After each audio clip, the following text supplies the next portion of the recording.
What is going on, guys? Today we are going to talk about the Fed and their rate increases, and basically we're going to take a look at how they affect SPY, which is the S&P 500. So we're going to look at a couple graphs here, basically a graph of how the Fed has increased and decreased rates over time, and then we're going to compare that to basically SPY, the S&P 500, and see how the stock market actually reacts to these increases, and basically what the Fed is doing, and talk a little bit about it and go a little bit more in depth. So if you enjoyed the video, make sure you drop a like down below, and if you want to see more videos like this one, make sure you hit that sub button.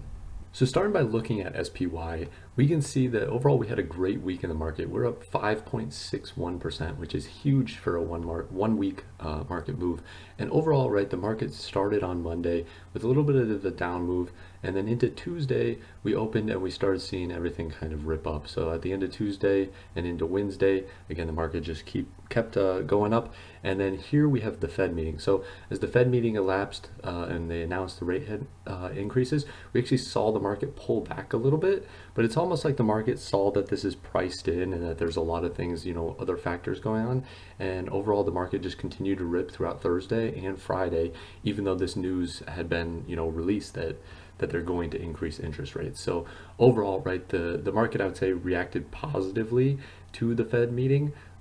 Even though you do have this little dip, this is kind of a short-term play where a lot of people, they see rate increase and they just immediately went to, okay, this is going to have a negative effect. A lot of people short the market, and then a lot of buying pressure just comes in and rips up. So very interesting. We're going to look at the long-term effect of this, though, because this is only over a few days. So it's really important to see how this actually affects the market in the long term. So this article is great from CNBC of basically laying out everything that happened in the Fed meeting, some of the topics that were discussed. So we're going to hit on a few of those here quick. But the Federal Reserve approves first rate increase in more than 3 years, sees 6 more ahead. So basically, right, they're talking about here that the Fed approved a 0.25% rate increase, and we'll get into this actually a little bit later, because one of the dissents on this increase was actually the thought that it was too low of a starting increase.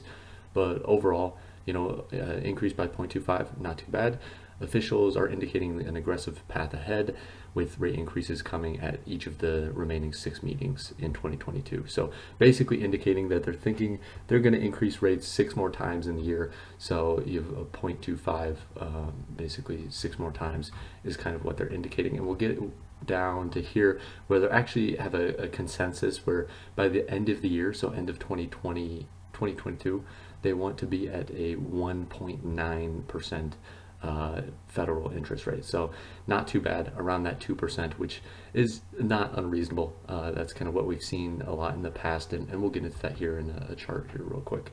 But the committee sees 3 more rate increases in 2023 after that, and then none the following year. So basically indicating, right, that they're probably going to be around a 2.5, maybe 2.75 interest rate, federal interest rate, if they, by the end of 2023, and then none after that. So really that's indicating that, they feel like a good long-term benchmark for the federal interest rate is around a 2.5 to maybe a 3% federal rate.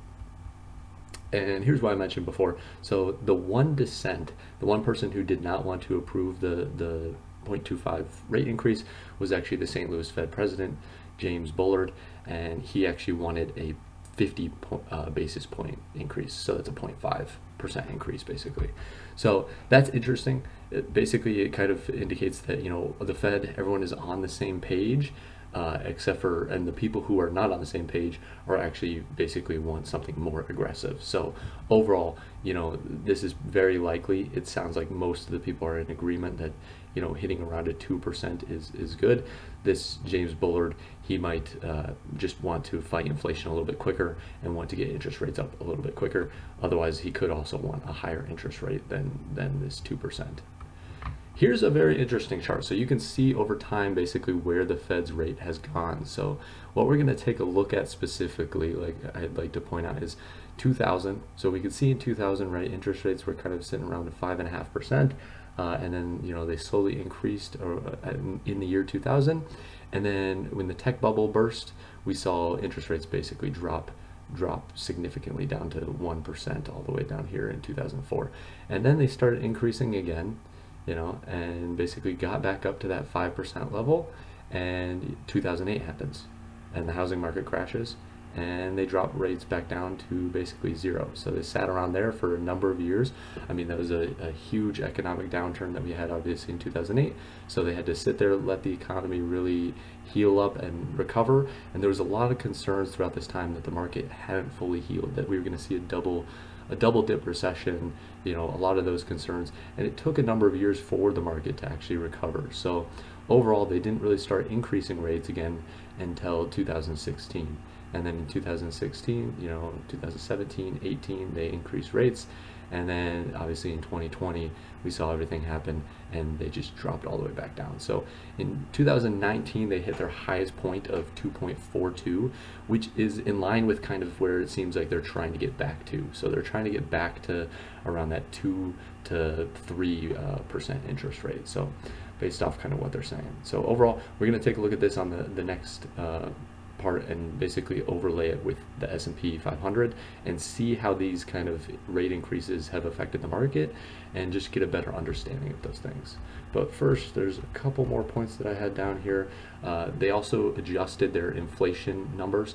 So they had expected inflation of 2.7%, but they adjusted that up to 4.1%.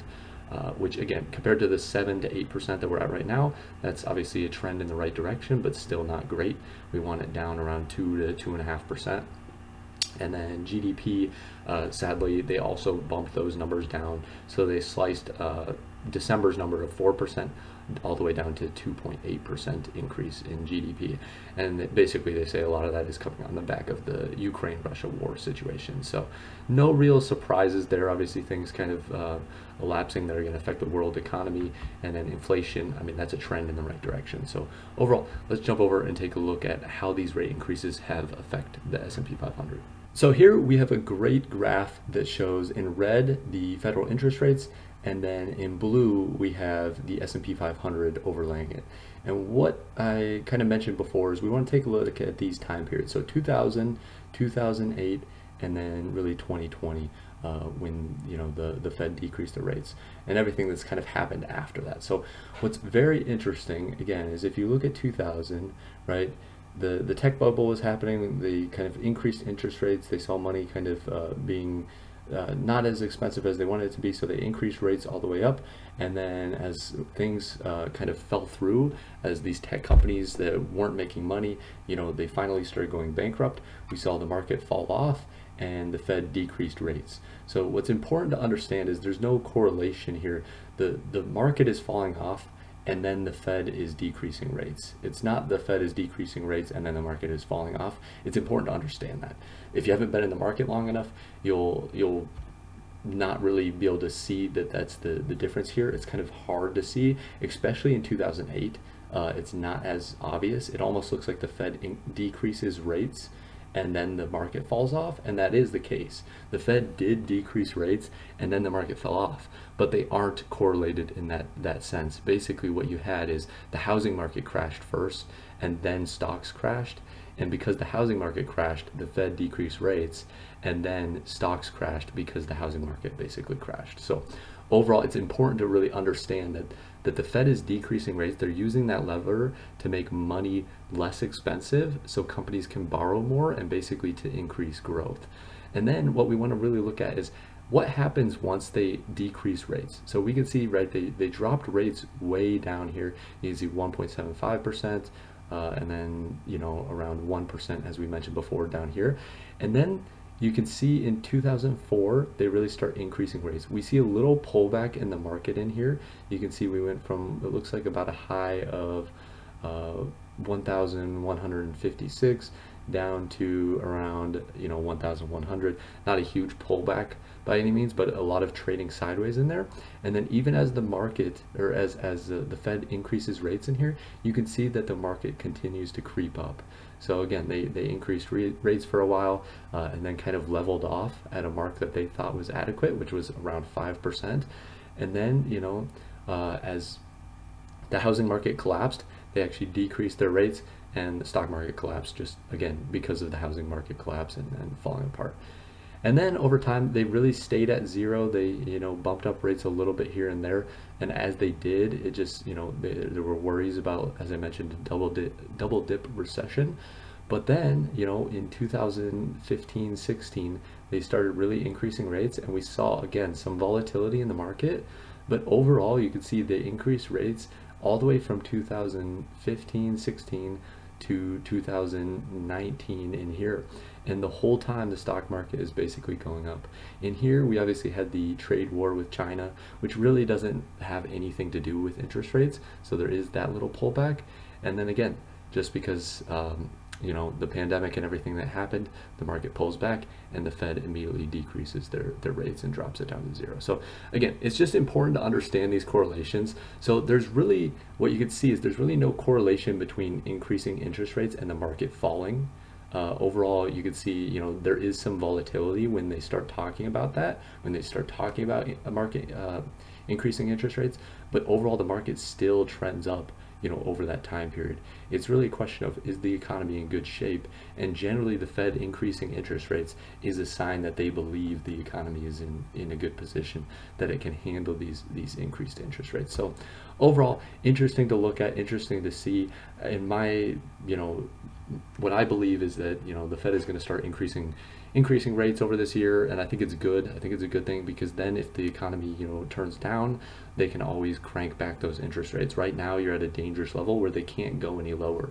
So if we have economic issues, they really can't make money any cheaper than what it's at right now. So overall, I think it's a positive. I think it's a healthy thing that they're increasing interest rates. I think the market will agree. I think what we saw these last few days with the market, continuing up even after this increase, is kind of an indication that overall the market does agree with that same kind of belief. But there's other factors to consider. The Ukraine situation, that's going to obviously have a huge effect on the economy. So we'll see how things play out. But overall, I think we're in good shape. I think there's plenty of room for us to continue up as companies continue to grow, GDP continues to grow, and whatnot. So overall, hope you enjoyed the video. If you did, make sure you drop a like down below. And if you want to see more videos like this one, make sure you hit that sub button. Otherwise, have a wonderful rest of your day.